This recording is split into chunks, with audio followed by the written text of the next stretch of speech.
I'm Aimee Ng, curator at the Frick Collection in New York, and welcome to another episode of Cocktails with a Curator.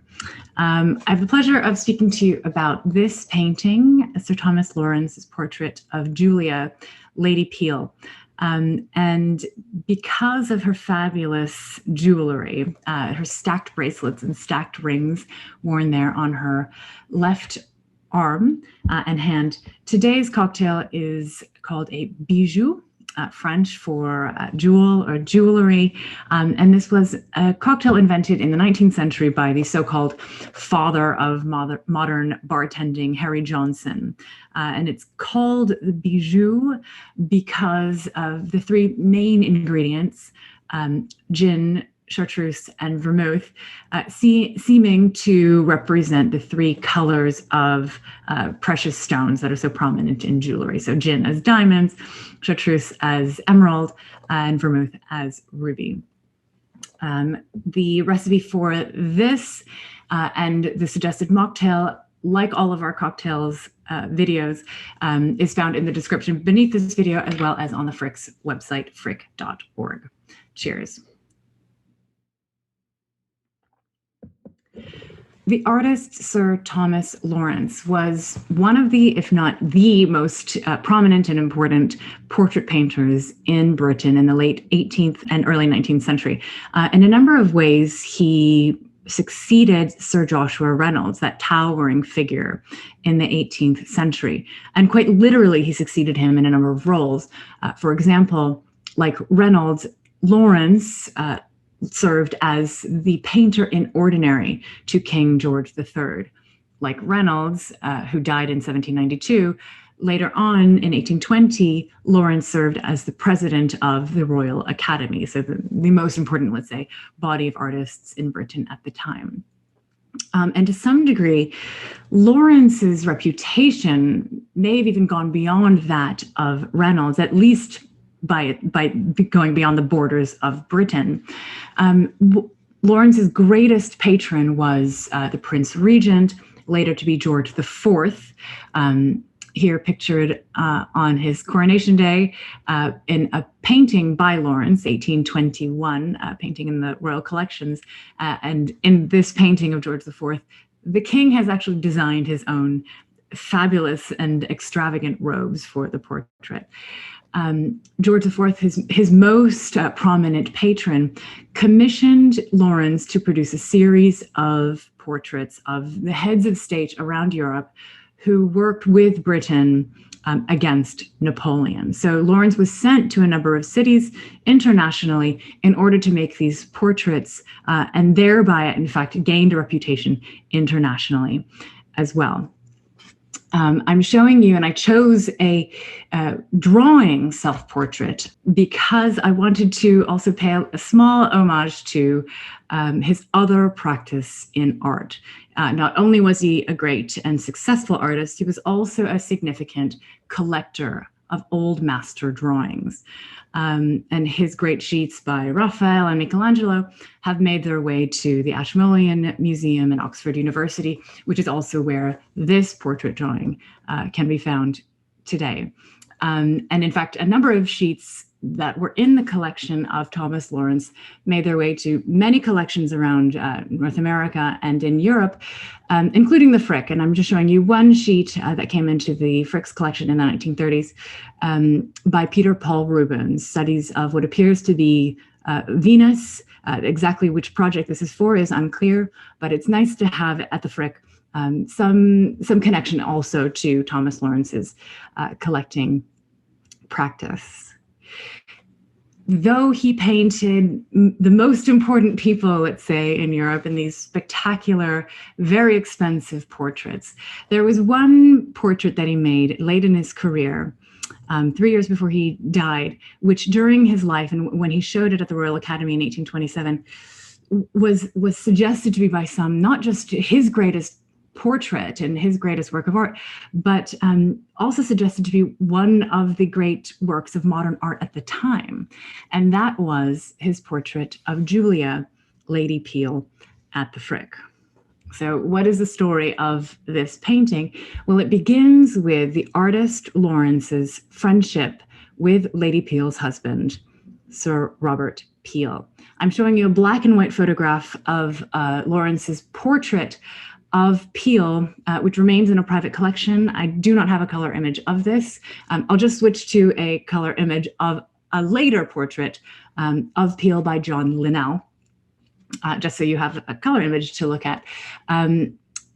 Sir Robert Peel served as Prime Minister of the United Kingdom twice in his life, and he's best remembered, I think, for having set up the Metropolitan Police. And for many, many decades after, the police officers in Britain were referred to as bobbies after Robert Peel. He was also a great collector, primarily of Dutch and Flemish paintings. And a great number of his paintings ended up going to the National Gallery in London, where he served as trustee from 1827. He was also one of the great patrons of Sir Thomas Lawrence. After the King, George IV, Robert Peel was his greatest patron. And Peel too, wanted this series by Lawrence of these great men who had served in some way in this fight against Napoleon. He also commissioned a number of portraits of himself and his family, including a couple of portraits of his wife. The first, exhibited in 1825 at the Royal Academy, was this one, 3/4 length. I'm showing you again a black and white photograph. This again remains in a private collection. I do not have a color photograph to show you. And it's 2 years later, 1827, that Lawrence paints this one. And it is famous at the time. It makes quite a splash at its exhibition that year, partly as well because of its connection to, its association with, of extremely well-known painting that had made its way into Robert Peel's collection just a few years earlier, and that was Peter Paul Rubens' portrait, probably of Susanna Lunden, the sister of Rubens's future second wife, Helena Formant, known as the Chapeau de Pai, the straw hat, which is probably a misnomer because her hat appears to be made of felt, so it should be Chapeau de Paille. This was a sensational painting that made its way into Peel's collection at the time. And you can see the similarities between the two paintings, which are about 200 years apart, let's say. Composition, that sort of stormy cloud behind, that bright red accent that really brings the paintings to life. But in other ways, they're very, very different. For example, in the Chapeau de Pai, the sitter looks out almost furtively, coyly, out from the shadow cast by the brim of her large hat. She's a little playful, let's say, but again, there's something sort of hidden about her, quite sensual, quite seductive, and especially when we take a look at those breasts that are propped up for display just above her arms that are crossed in front of her, in a way also on display, at the same time sort of closing her body. There's a lot going on in this painting, in a sense quite posed, when you compare it, for example, to the ease, to the sort of confident and modest and dignified authority of Lady Peel, to extraordinarily and fabulous paintings, let's say but very different in tone and voice. And Lady Peel's dignity, let's say her sort of controlled and constrained modesty, is, let's say, one part of Lawrence's great strengths as a portraitist. The range of his portraiture goes in a different direction as well. And I'll just show you a very, very famous painting and celebrated painting by Lawrence, which shows a very different tone in presentation. This is so-called Pinky in the Huntington Museum in California. There's something quite romantic, dramatic, a little sweet, maybe too sweet about it, maybe to modern taste, but extraordinarily popular at the time. And just for a second, I'll show you a painting also acquired by Henry Clay Frick for his collection in New York, probably by the studio of Lawrence, which was quite robust by the time of the 1820s, let's say, as he's trying to keep up with so many commissions for portraits and replicas even of his own portraits. This one of Miss Louisa Murray, still at the Frick, probably needs a clean, but you can get this sense, again, a portrait of a child, very sweet, very artificial, very posed, almost saccharine. Again, probably not entirely by Lawrence himself, but you can see the very different mode of portraiture than what you get in the portrait of Lady Peel. And this is a painting that rewards very distant looking. It's a painting that draws one in from across the room. And I'm showing you an undated photograph of the picture gallery in Drayton Manor, which was one of the Peel's residences. And you can see there between the two doors at the end of this long room, Lady Peel's portrait installed there. It is a painting that will bring somebody from across the room over to look at it. And when you are in front of it, it does also reward very close looking, because there's a huge range of paint handling and marvelous passages throughout this canvas. First of all, this is a good crop to show you her modesty, her authority, her confidence, her ease, almost despite what is by any measure an extravagant and flamboyant, almost ridiculous outfit and costume, this sort of cascade of red dyed feathers coming from her very broad hat.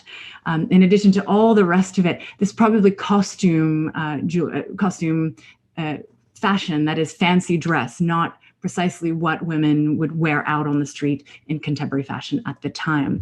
And the closer you look, you get a sense of how careful he can be, but none of it is belabored. The ease with which each eyebrow hair and eyelash are articulated is as if just a stroke, just a moment's thought. Even these carefully articulated, very earnest eyes do not give a sense of work, of the labor of having laid these down very, very carefully. And in the very same painting, you'll go down, this is her proper left shoulder, where the feathers sort of meet the fur trim of her mantle. Amazing sort of ease of application of paint, just strokes almost seemingly at random. This crop as if coming from abstract expressionism from the middle of the 20th century. And one of my favorite, let's say, progressions across the painting, the articulation of her bracelets on one side through the satin of her sleeve to the plum mantle lined with this fluffy white, and at the very right, just a hint, a suggestion of a landscape, as if a landscape could leave a scent. That's what you're seeing on the right side of this portrait. This is a painting that became very famous. It became very well known. It was very well circulated, in part because of prints after. Not too many years, just a handful of years after it was exhibited in 1827, two prints were circulated. This one by Charles Heath. It's a line engraving that served as the cover of a publication that was circulated, and a mezzotint by Samuel Cousins. Again, very well known in many collections around the world. She became very well known. This portrait became very well known. But I have said virtually nothing about the sitter herself, about Lady Peel herself. And in some ways, there's not so much to say. Julia Peel was born 1795 in India, in Chennai, obviously under British rule. And in fact, her father worked in the military there, of course, to keep India under British rule at the time. And she lived there until she was 5, at which point her parents and her 3 siblings moved to England. I would say back to England, but in fact, she had never been there before. Tragedy struck her life early when she was 7. Both her mother and her eldest sister died of scarlet fever. And though her father remarried, and of course she was well taken care of, he too died before she got married. So by the time she met and married Robert Peel in 1820, but by the time she was 25, she had lost both her parents and a sibling. But from that point on, she became the wife of Robert Peel, and by all accounts, the marriage was a very, very happy one, very devoted. Not a single scandal touched this marriage. There's a cynical view of sitters like Lady Peel, who accomplished nothing of their own and were known to history merely as the wives of very important men.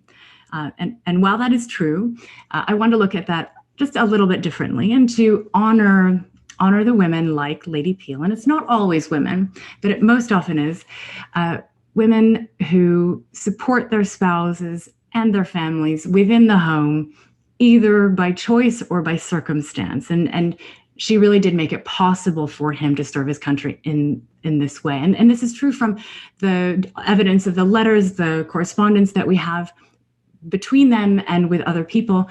It's very clear how much she supported him. She was no politician herself, but she suffered every anxiety with him. She was a confidant, a counsel.